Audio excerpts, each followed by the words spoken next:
4 disturbing, true babysitting horror stories. Welcome. Tonight, we delve into the world of babysitting, a seemingly innocent job that places you in the quiet, sometimes isolated intimacy of a family's home. But what happens when that quiet turns into something more sinister? When the house itself feels wrong? Or when the people who live in it are not who they seem? Here are 4 true stories from those who have faced the terrifying realities of being alone in someone else's home. Story 1.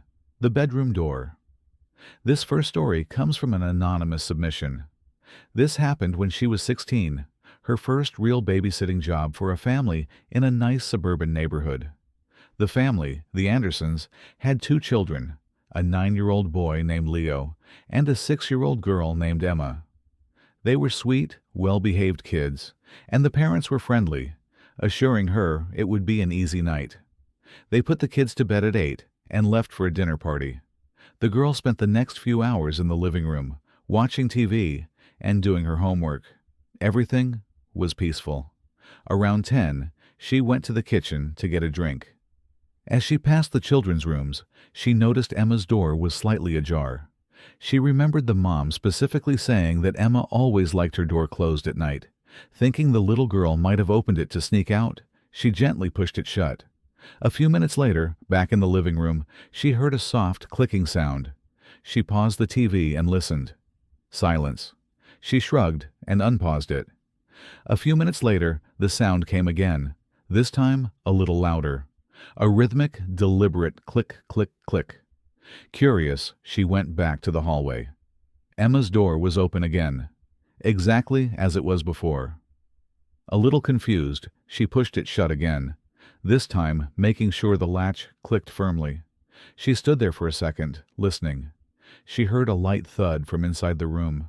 She knocked softly. No response. She walked back to the living room, her heart starting to beat a little faster. She sat down, trying to convince herself it was nothing. Then a new sound came from the hallway, a long, slow scraping noise, like fingernails dragging across wood. It ended with a familiar, soft click. She crept down the hall, peering around the corner. The door was open once more. She was now visibly shaken. She tried to convince herself it was a draft. But then she saw it. The scratching sounds had left a mark, a long streak on the door that hadn't been there before. It ran down to the floor where a small, handwritten note had been slid out from under the door. In shaky, childlike handwriting, it read, "Let me out." She picked it up, her hand trembling. A cold feeling washed over her. She didn't know what to do. The scratching started again, this time from inside the room. It was now a frantic, desperate scraping, as if something was trying to tear its way out. She ran to the door and pressed her ear against it. She could hear a low growling sound. Terrified, she raced back to the living room, grabbed her phone, and called the parents. The mother answered, and the babysitter, in a panicked voice, explained what was happening. The mother paused, her voice suddenly flat and cold. "Honey, you can't open that door. Just ignore it. It won't hurt you if you don't open it." The line went dead. The girl spent the rest of the night huddled on the couch, her eyes glued to the hallway, listening to the scraping and the low growling coming from Emma's room. She never babysat for them again, and never asked what was behind the door. The image of the mother's empty voice telling her not to worry is what haunts her the most. Story 2. The Baby Monitor. This story comes from an anonymous submission. A college student was babysitting a 2-year-old girl in a huge old house that had been passed down for generations. The parents were a young couple, and they seemed a little nervous, but attributed it to leaving their daughter, Lily, with a new sitter. They set up the baby monitor, showed her around the house, and left. The first few hours were uneventful. Lily was asleep, and the sitter was in the living room, scrolling through her phone.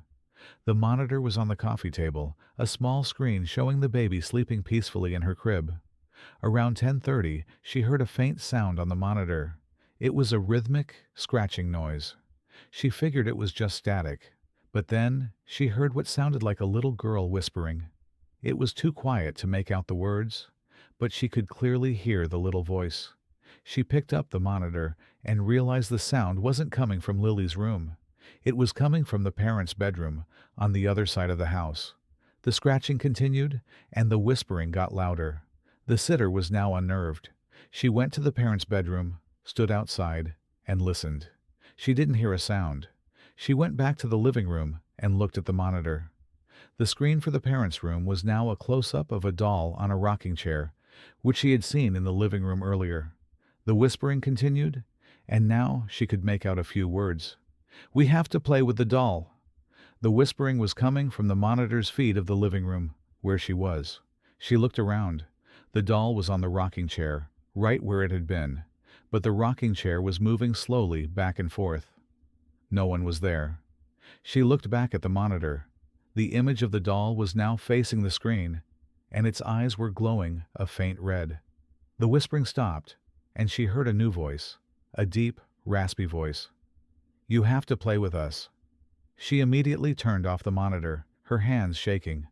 She then called the parents, who were now home. The father answered, his voice firm and cold. "The monitor isn't for you, it's for us. We'll be there soon." The father didn't ask her name, and the babysitter never saw their faces again. Story 3. The Shadow in the Hallway. This story was submitted by a young man who was babysitting for a couple he knew from his church. They had a 10-year-old son, Michael, who was into video games. The house was older, a bit dark, but seemed normal enough. After putting Michael to bed, the babysitter went to the living room and watched a movie. Around midnight, he felt a sudden drop in temperature. He looked up, and in the hallway leading to the bedrooms, he saw a dark, almost solid shadow standing motionless. It was tall and thin, with no discernible features, and it looked like it was staring at him. He froze, too scared to move. He just stared at it, and it stared back. After a few seconds, it moved. It didn't walk. It seemed to just glide down the hallway and turn a corner. The babysitter, his heart pounding in his chest, ran to the front door, unlocked it, and stood there, ready to bolt. He heard a low voice from behind him. "You can't leave." He turned around and saw Michael standing at the end of the hallway, a creepy grin on his face. Michael's eyes were black, like voids. He then slowly started walking toward the babysitter, his head tilted at an unnatural angle. The babysitter, filled with a primal terror, opened the door and ran, not looking back. He never returned to the house, and to this day, he doesn't know if the figure in the hallway was the one who spoke, or if it was Michael. Story 4. The Second Sitter. This final story comes from a teenager who was a last-minute fill-in for a regular sitter who had to cancel. The parents were in a rush, a bit rude, and barely gave her any information besides where the 2-year-old was. The house was spotless, but felt empty, almost sterile. She went to the baby's room and found a little boy sleeping soundly. She went to the living room and sat on the couch, texting her friends. She looked up at the clock and noticed it was almost midnight. The parents were supposed to be home at 11. Just then, she heard a car pull into the driveway. She breathed a sigh of relief, thinking the parents were home. But as she looked out the window, a different woman got out of the car. It was the original babysitter, the one who was supposed to be there. The two made eye contact, and the other babysitter's eyes widened in horror. She started shaking her head frantically, mouthing the words, "Get out!" The regular sitter was holding her phone to her ear. She then screamed, "I think they're still in there." The babysitter in the house was confused. Who was still in the house? She didn't have time to think. She heard a loud slam from upstairs, followed by heavy footsteps. She ran to the front door, fumbling with the lock. As she got it open, she saw the two parents standing in the driveway, looking at her with blank expressions. The original sitter was now at their side. The father then said, in a calm voice, "Why is she still inside?" The terrified babysitter ran past them and into the darkness, never looking back. She later found out from her friend that the regular sitter had called her to say the parents had a strange request.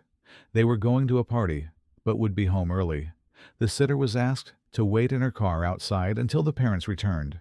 Then, she was to knock on the door, say a specific code, and wait for the parents to let her in, as the house was a safe house for special occasions. The parents were trying to get her to let them in.